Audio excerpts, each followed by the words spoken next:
Climate change has become one of the biggest challenges for farmers in Cambodia. In provinces like Battambang, unstable weather over the past 5 years has made farming unpredictable and risky, affecting farmers' livelihoods.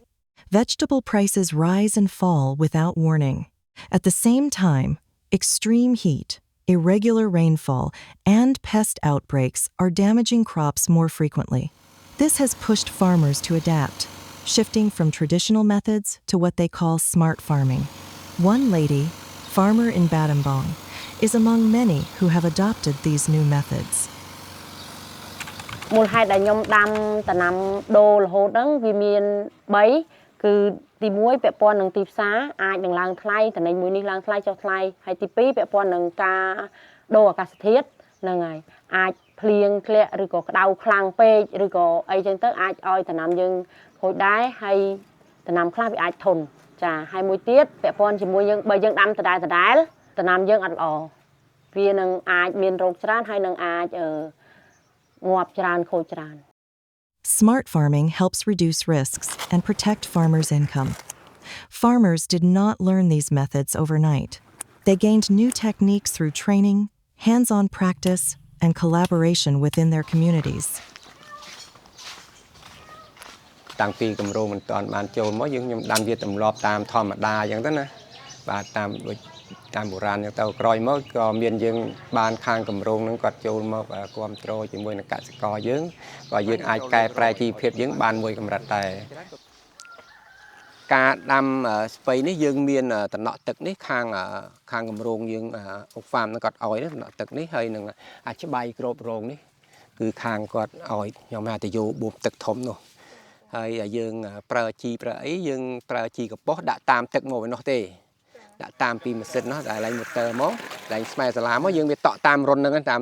រុនវានេះតាំងមុនយើងដាំនោះគឺដំណាំវាអត់សូវល្អទេវាមានភាពក្រិះក្រិនហ្នឹងណាធ្វើឲ្យដំណាំយើងពេលមានទឹកចំនួនទឹកភ្លៀងមកវាអាចលិចវាខូចអញ្ចឹងឥឡូវយើងអាចមានបច្ចេកទេសយើងលើករងវាខ្ពស់ហើយគ្របណាត់កស៊ូដាក់តំណក់ទឹកហ្នឹងហើយយើងប្រើជីកប៉ុសជីអីហ្នឹងបាទហើយធ្វើឲ្យជីវភាពហ្នឹងកាន់តែប្រសើរជាងមុនខ្លាំងបាទនេះពាក់ព័ន្ធជាមួយនឹងការចេះដាំដំណាំឆ្លាស់ខ្ញុំបានរៀនពាក់ព័ន្ធជាមួយនឹងបទពិសោធន៍ដែលខ្ញុំបានដាំកន្លងមកបានខ្ញុំដឹងយល់ដឹងច្រើនខ្ញុំមានការផ្លាស់ប្ដូរនឹងការដាំដំណាំឆ្លាស់ហ្នឹងកសិកម្មវៃឆ្លាតនេះគឺល្អមែនទែនសម្រាប់តែកសិករដូចជាខ្ញុំអីខ្ញុំដាំបានលុយបានកាក់ច្រើនបានប្រមូលផលដោយសារដំណាំកសិកម្មវៃឆ្លាតនេះហើយក្រោយពីយើងបានចូលក្នុងគម្រោងនេះមកយើងទទួលបានបច្ចេកទេសផងទាំងការដាំដុះទាំងការថែទាំហ្នឹងណាធ្វើឲ្យជីវភាពខ្ញុំវាប្រសើរជាងមុនច្រើនធ្វើឲ្យកូននឹងបានទៅរៀនតាន់ពេលវេលាផងបាទខ្ញុំចាត់ទុកថាខ្លួនឯងជាកសិករវៃឆ្លាតដោយសារមានគំនិតច្នៃប្រឌិតការដាំដុះមានការផ្លាស់ប្ដូរហើយអញ្ចឹងទៅយើងដាំមានការរីកចម្រើនទោះមិនបានច្រើនដីយើងតិចក៏បានប្រចាំបន្តរហូតអស់ពីមួយគឺចូលមួយដូចខ្ញុំសប្ងៃប្រមូលទៅសក់អស់ខ្ញុំចូលដល់ខ្ទឹមតែផុតពីខ្ទឹមហ្នឹងខ្ញុំនឹងចូលដល់ស្រុកវិញហើយចាគំនិតផ្ទាល់ខ្លួនដែលយើងមានដំណាំមានទាំងប្រមូលផលមានទាំងចាប់ដើមដាំមានទាំងកំពុងតែចិត្តប្រមូលផលដល់ពេលយើងក្រោកមកដែលមានបែបហ្នឹងអារម្មណ៍យើងសប្បាយចិត្តហើយយើងគិតថាវាស្រស់ស្រាយហើយអ្វីដែលយើងហត់ណាវាបាត់អស់ហើយវាអត់ហត់ទេវាចង់និយាយថាវាឃើញលទ្ធផលដែលយើងខំហើយណាមួយផ្សំនឹងតម្លៃដែលយើងធ្វើទៅ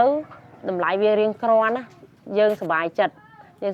ហើយយើងមានមោទនភាពខ្លួនឯងហើយនិយាយទៅ